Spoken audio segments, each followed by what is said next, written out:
Once again welcome back to the show. नाज़रीन, हम बात कर रहे थे ब्रेक पर जाने से पहले हालिया दहशतगर्दी के वाक़यात की, और इसके साथ साथ हम ब्रिगेडियर साहब से भी बात कर रहे थे कि अब जो हालिया दहशतगर्दी की एक लहर है उससे किस तरीके से निपटना है, और इसके साथ साथ पॉलिटिकल लीडरशिप को इस पूरे पैरामीटर पर उतरने के लिए क्या क्या चीज़ें रिक्वायर्ड हैं, कितना होमवर्क करना होगा, और इसके साथ साथ अस्करी क़यादत के साथ किस तरह से लाइन अप होना होगा। जो आपसी दरारें हैं, जो आपसी मामलात हैं, उनको साइड पर रखकर, बालाए ताक रखकर हमें किस तरह से आगे बढ़ना होगा एक कौम की तरह, एक मुल्क की तरह, सो दैट हम ये पैगाम दे सके दुनिया भर को कि पाकिस्तान हमेशा से दहशतगर्दी के खिलाफ जंग लड़ता आया है और अब भी पाकिस्तान दहशतगर्दी के खिलाफ जंग लड़ना जानता है। इसी सूरत हाल पर हम बात कर रहे थे। पाकिस्तान तहरीक इंसाफ के रहनुमा अली बुखारी साहब हमारे साथ ही हैं। ब्रेक पर जाने से पहले भी वो बात कर रहे थे। बुखारी साहब, आप सुन सकते हैं? जी बिल्कुल जी। सर, अब केपीके की अगर हम बात करते हैं, सबसे मुतासिर होने वाला सूबा केपीके और बलूचिस्तान, यहाँ पर दहशतगर्दी के वाकयात बहुत ज़्यादा हो रहे हैं पिछले कुछ टाइम से। लेकिन हम देखते हैं कि गंडापुर साहब अकेले तनहा चाहते हैं कि वो बात करें अफगानिस्तान से इस मामले के ऊपर, विफाक को एतमाद में ना लें। पिछले दिनों भी वो स्टेटमेंट दे रहे थे कि हम जाकर एक वफ्द बनाना चाहते हैं जो जाके उनसे मीटिंग्स करेगा, बात करेगा इस मौजू के ऊपर, और इसके साथ साथ अफगान जनरल काउंसिल से भी मुलाकात करते हैं। आप नहीं समझते कि विफाक को साथ मिलाकर अगर एक सूबा एक काम करता है तो वो ज्यादा मौसर है, ज्यादा अच्छे तरीके से आप थ्रू द लाइन्स जा सकते हैं उनके साथ? बिल्कुल सही कहा आपने शाइस्ता, इसमें कोई दूसरी राय नहीं है। लेकिन बात यह है कि मैंने अभी आपसे प्रोग्राम जब शुरू किया था, आपने पहला क्वेश्चन मुझसे किया तो मैंने आपसे कहा था वेयर द फॉरेन मिनिस्टर। जब आपका फॉरेन मिनिस्टर नहीं होगा, आपका वजारत खारजा जो है उसका रिजल्ट जीरो होगा, तो फिर ऑब्वियसली जो सूबे के अंदर जो एग्जेक्टिव हेड बैठा होता है उसका ये फर्ज बनता है कि वो अपने सूबे की, अपने लोगों के लिए, पाकिस्तान के लिए बेहतर से बेहतरीन काम करे। और उसके लिए कोई हर्ज नहीं है कि वो अब जो है अपने लोगों की सिक्योरिटी सेफ्टी के लिए मामलात करे। देखें, दो तीन चीजें देखनी है। ये एक कलीम इन गंडापुर की बात नहीं है, ये पूरे पाकिस्तान की बात है, हर सूबे की बात है। मैंने नहीं क्वेश्चन रेज किया कि वाई मरियम नवाज साहिबा सीएम पंजाब हैं, वो चाइना क्यों जाके एग्रीमेंट और पैक्स करके आती हैं अकेले? ठीक है, पैक्स तो करके आई ना, वो जिस तरह भी हुई गई भी, वहां पर उन्होंने टाइम भी गुजारा और सारा सूबे को रिप्रेजेंट करके गई ना, वो पाकिस्तान को रिप्रेजेंट करके तो नहीं गई वहां पर। लेकिन इशू ये नहीं है, इशू ये कुछ डायनामिक्स भी हैं। कुछ डायनामिक्स आपके ये हैं जो रियलिटीज के ऊपर बेस करते हैं, और वो ये है कि आपका केपी हो या बलूचिस्तान हो, स्पेशली केपी के अंदर आप ये देखेंगे उसके ड्यूटेड लाइन अगर आप क्रॉस करते जाते हैं, अब आप देखते हैं तो बहुत से कबाइल left right across the border बसते और इनका आना जाना एक दूसरे के अंदर। और अनफॉर्चुनेटली रिश्तेदारियां, बरादरियां, कबीले वो सारे के सारे मौजूद हैं। बट अनफॉर्चुनेटली ये हुआ कि हमने पाकिस्तान बनने के बाद एक जो मलक सिस्टम था जो हमने बहुत लेट खत्म किया, और उसके बाद दूसरा काम हमने ये किया कि इन सारे इलाकों को हमने ट्राइबल एरिया ही डिक्लेयर किए रखा। उनको राइट कौन से दी थी हमने? वो फेडरल एडमिनिस्ट्रेटेड इलाका रहा सारी जिंदगी में। वहां पर कितने स्कूल, कितनी यूनिवर्सिटीज, कितने कॉलेज, क्या क्या कुछ बनाया हमने। सो हमने उनको एक बैकलॉग में तो रखा है, इसमें तो कोई शक की बात ही नहीं है ना। कोई अगर कहता है तो वो गलत कहता है कि हमने अपने शहर डेवलप कर लिए और शहर के अंदर आबादी सारी की सारी शिफ्ट की बनिस्बत कि हम बैकवर्ड इलाकों को डेवलप करते और वहां की आबादियों को वहां ही अकोमोडेट करते। आज भी आप देखें कि किसी भी पाकिस्तान के इलाके में अगर सिक्योरिटी इश्यूज होते हैं तो सारी की सारी आबादी उठाई जाती है और आपके बड़े शहरों की तरफ आ जाती है। यूं तो नहीं होता मामला।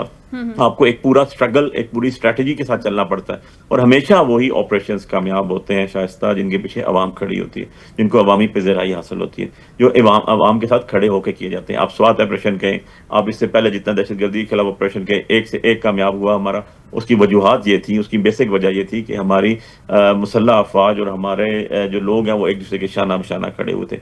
Joint interest, common interest, for the sake of people, for the sake of Pakistan होता है।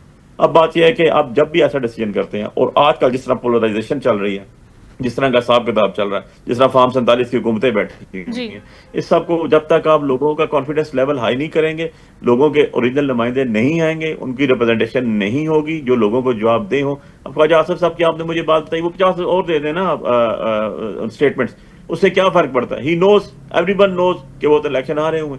अब बात यह है कि उन्होंने तो आपके पास जाना नहीं है, सो उनकी स्टेटमेंट तो एक पॉलिटिकल स्टेटमेंट होगी ना, एक सीधी सीधी उन्होंने अपने मुखालफों को एंगेज करने के लिए या मुखालफों के ऊपर तो यही मेरा पॉइंट है ना बुखारी साहब, कि जब हम पॉलिटिकल पॉइंट स्कोरिंग से बाहर निकल के सोचेंगे, आउट ऑफ द बॉक्स हम कोई चीज ऐसी लेकर आएंगे जिसमें नजर आएगा कि हम मुल्क के वसीतर मुफाद में साथ हैं, तो फिर हम उस लीडर की भी इज्जत करेंगे, आवाम उनके साथ खड़ी भी होगी। गो के पीटीआई पर इल्जाम जरूर लगता है। बात कर रहा था सर नहीं, देखें, इल्जाम लगाना तो शायद बड़ा आसान है ना, लेकिन फैक्ट्स की बात तो यही है ना कि 2007 से 2022 हमारी हुकूमत जाने तक सबसे ज्यादा ड्रोन अटैक हुए पाकिस्तान की सॉवरेनिटी, पाकिस्तान की टेरिटरी के अंदर, तो पीपल्स पार्टी की गवर्नमेंट भी हुई और उसके बाद नून की गवर्नमेंट भी हुई।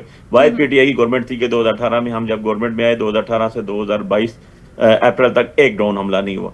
उसके बाद दहशतगर्दी में देखें तो सबसे ज्यादा कमी हुई। सो बात यह हमारी तो प्रायोरिटी ये थी। हम तो आज भी कहते हैं, आज से 25 साल पहले भी इमरान खान साहब कहते थे कि लोगों की लड़ाई में नहीं जाया जाता, अपनी लड़ाई लड़ी जाती है, लोगों की जंग नहीं लड़ी जाती। आज दुनिया ने यही कहा। आज ट्रंप ने यूक्रेन के प्रेसिडेंट को बैठा के कहा कि भाई तुम्हारी जंग हम लड़े, हम तुम्हारी जंग नहीं लड़ेंगे, और अल्टीमेटली वो अपनी शरायत पर लेकर आके उससे उन्होंने बात की। तो बात ये, आप जब लोगों की जंग में लड़ते हैं, पाकिस्तान में हमेशा से जो फॉरेन मिनिस्ट्री है ये बहुत ही वीक रही है। हमारी जो फॉरेन पॉलिसीज है उन पर उतना फोकस रहा नहीं है किसी भी हुकूमत का। चाहे हम मियां साहब की बात करें, उन्होंने अपने पास रखी ये मिनिस्ट्री। फिर ठीक है जी, शाह महमूद कुरैशी साहब आते हैं, तब भी बड़े इल्जामात लगते हैं। बिलावल साहब के पास बहुत कम टाइम के लिए ये मिनिस्ट्री रही, उन्होंने जो एफर्ट की वो सबके सामने है। आपको लगता नहीं है कि इसको बहुत स्ट्रांग होना चाहिए और सबसे ऊपर हमें रखना चाहिए, मुकद्दम रखना चाहिए? उतना ही हम इसको ईजी लेने की कोशिश कर रहे होते हैं, फॉर ग्रांटेड ले रहे होते हैं। बिल्कुल आपकी बात सही है, इसमें कोई दूसरी राय नहीं है। और अब जब मैं कंपैरिजन करता हूं ना, तो मुझे पता ये चलता है कि दौरों के अलावा अगर किसी ने प्रैक्टिकल सबसे ज्यादा काम किया तो वो वाकई ही शाह महमूद कुरैशी साहब के दौर में हुआ, जिनकी फॉरेन डिप्लोमेसी को नजर आती थी, कोई बात करते नजर आता था, बंदा आपका बैठा हुआ नजर आता था। पाकिस्तान की representation true letter and spirit के अंदर होती थी, ना कि खाली दौरे करके आके बैठ गए और रिजल्ट क्या हुआ, जीरो। मैं आपको एक एग्जाम्पल देता हूँ। एक कॉन्फ्रेंस हुई जब बिलावल भुट्टो जरदारी साहब आपके फॉरेन मिनिस्टर थे इंडिया के अंदर, जब इंडिया में गए और वहां पर जब क्वेश्चनिंग हुई तो आपने उसका जवाब सुना उनसे कभी? आपको क्या शर्मिंदगी नहीं हुई क्या? जब उन्होंने कश्मीर की बात की तो जब वहां के मिनिस्टर ने उनको कहा कि कश्मीर के ऊपर क्या बात करना है, जो उनका कश्मीर है उसके ऊपर बात करेंगे, क्या जवाब दिया आपके फॉरेन मिनिस्टर ने? He was not well prepared. तो बात यह है कि आपका जब बंदा वेल प्रिपेयर नहीं होता, उसको नॉलेज नहीं होता, इंटरनेशनल नॉर्म्स नहीं जानता, और आप उसको ऐसा डेजिग्नेशन दे दें। देखिए, मैंने अपनी बात शुरू ही वहां पर की, मुझे पता था कि ये सारी चीजें रिलेटेड है आपकी फॉरेन पॉलिसी के साथ, और फॉरेन पॉलिसी आपकी जो है वो फॉरेन पॉलिसी पूरे मुल्क को रिप्रेजेंट कर रही होती है। आपकी रिप्रेजेंटेशन क्या है मुझे ये बताएं? कोई रिप्रेजेंटेशन नहीं है। हम कल से देख रहे हैं कि एक हर मीडिया के ऊपर एक चीज चल रही है कि डोनाल्ड ट्रंप ने हुकूमत का शुक्रिया अदा कर दिया, शुक्रिया अदा कर दिया। भाई किस चीज का शुक्रिया अदा किया? हमने एक बंदा पकड़वाया, उसको मदद दी, उसको उनको हैंड ओवर कर दिया। भाई ऑन द अदर साइड में देखता हूं तो मोदी के साथ तो उन्होंने एमओयू साइन किया, उन्होंने बैठ के एग्रीमेंट किए, उन्होंने शुक्रिया अदा कर दिया, फिर आपने क्या किया? देखिए ना, मैं यही बात कर रहा हूँ कि उन्होंने बैठ के वहां पर F-35 के डील्स की, हमने क्या किया? हमारे एग्रीमेंट्स क्या है? हमारा मतलब व्हाट वी आर डूइंग। मुझे तो ये समझ नहीं आ रही मुल्क को आप आगे कैसे लेके जा रहे हैं। हम ढोल किसके ऊपर बजा रहे हैं? हम शादियाने किसके ऊपर बजा रहे हैं? हम बजा रहे हैं कि जी डोनाल्ड ट्रंप ने गवर्नमेंट की तारीफ कर दी। सर, ये तो सिर्फ एक पॉलिटिकल नैरेटिव को थोड़ा सा वीकन करने के लिए शायद बहुत ज्यादा मीडिया में हाईलाइट किया जा रहा है। बुखारी साहब, आपकी भी इल्म में होगा। एक चीज सिर्फ मैं ऐड कर दूं, हम शादियाने बजा रहे हैं कि हमें IMF से पैसे मिल गए। जब से ये गवर्नमेंट बैठी है, ये रिजीम चेंज के बाद, वो एक ही गवर्नमेंट बैठी है, एक ही शक्ल जो है वही PDM की गवर्नमेंट में आई, वही आपकी केयर टेकर सेक्टर में आई, वही आदमी। तो मैं तो 3 साल इनके पूरे करता हूँ।